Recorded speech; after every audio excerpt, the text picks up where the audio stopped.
ದಕ್ಷಿಣ ಕೊಲಂಬಿಯಾದಲ್ಲಿ ಭೀಕರ ಸೇನಾ ವಿಮಾನ ಅಪಘಾತ ಸಂಭವಿಸಿದ್ದು, ವಿಮಾನದಲ್ಲಿ ಸುಮಾರು 110 ಯೋಧರು ಮೃತಪಟ್ಟಿರುವ ಶಂಕೆ ವ್ಯಕ್ತವಾಗಿದೆ. ಸೇನಾ ತುಕಡಿಗಳನ್ನು ಹೊತ್ತೊಯ್ಯುತ್ತಿದ್ದ ಸಾರಿಗೆ ವಿಮಾನ ಪತನಗೊಂಡಿರುವುದಾಗಿ ಕೊಲಂಬಿಯಾದ ಸೇನಾ ಮೂಲಗಳು ಸ್ಪಷ್ಟಪಡಿಸಿವೆ.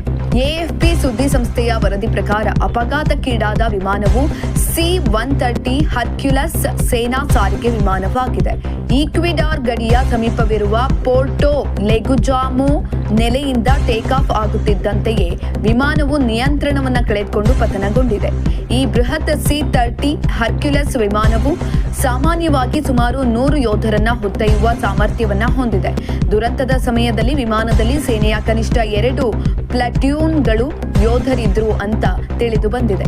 ವಿಮಾನ ಅಪಘಾತದ ತೀವ್ರತೆಗೆ ವಿಮಾನದ ಅವಶೇಷಗಳು ಕಾಡಿನ ಮಧ್ಯೆ ಅಪ್ಪಚ್ಚಿಯಾಗಿ ದಟ್ಟ ಬೆಂಕಿಯಿಂದ ಹೊತ್ತಿ ಉರಿಯುತ್ತಿರುವ ಭೀಕರ ದೃಶ್ಯಗಳನ್ನು ಅಲ್ಲಿನ ಸರ್ಕಾರಿ ವಾಹಿನಿ RCN ಪ್ರಸಾರ ಮಾಡಿದೆ.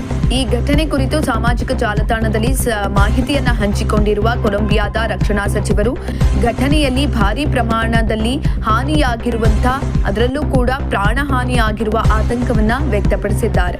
ಇನ್ನು ದುರಂತ ಸಂಭವಿಸಿದ ತಕ್ಷಣವೇ ಸೇನಾ ತುಕಡಿಗಳು ಘಟನಾ ಸ್ಥಳಕ್ಕೆ ಧಾವಿಸಿದ್ದು ಕಾರ್ಯಾಚರಣೆ ನಡೆಸ್ತಾ ಇದ್ದಾವೆ. ಆದರೆ ಮೃತಪಟ್ಟವರ ನಿಖರ ಸಂಖ್ಯೆ ಮತ್ತು ವಿಮಾನ ಪತನಕ್ಕೆ ಅಸಲಿ ಕಾರಣ ಏನು ಅಂತ ಇನ್ನೂ ಖಚಿತಪಡಿಸಿಲ್ಲ.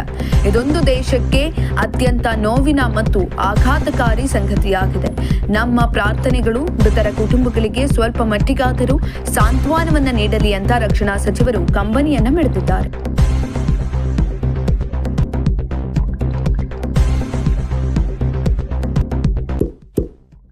ಇಂತಹ ಇನ್ನಷ್ಟು ವಿಡಿಯೋಗಳಿಗಾಗಿ ಲೈಕ್ ಮಾಡಿ, ಫಾಲೋ ಮಾಡಿ, ಶೇರ್ ಮಾಡಿ.